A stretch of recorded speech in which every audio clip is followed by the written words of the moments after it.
Tonight, a mother is pleading for help after her 14-year-old son went missing almost a week ago. Yeah, in fact, Amanda, the boy has health problems that could put him especially at risk. WDHN's Allison Polk is live in the newsroom with the latest on this situation. Good evening, Allison. Good evening, Mike and Amanda. The mother of 14-year-old Braden Lane Smith is desperately looking for help finding her son. Due to the several mental illnesses her son lives with, he is unable to sustain himself on his own. 14-year-old Braden Lane Smith was staying at his grandparents' house when one afternoon, while his grandfather was sleeping, he walked out of the house and hasn't been seen since.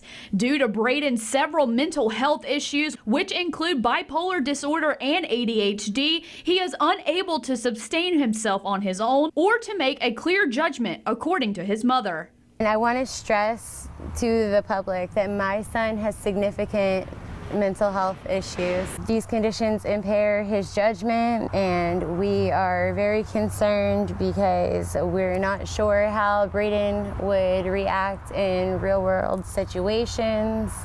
Braden has been off his medication for his many mental illnesses since he went missing. This can cause him to act erratically and violently, but his mother is concerned on how he is supporting himself when he left with no means to survive. He did not take anything with him. He does not have a phone. He did not have any money. He does not have access to any of these resources.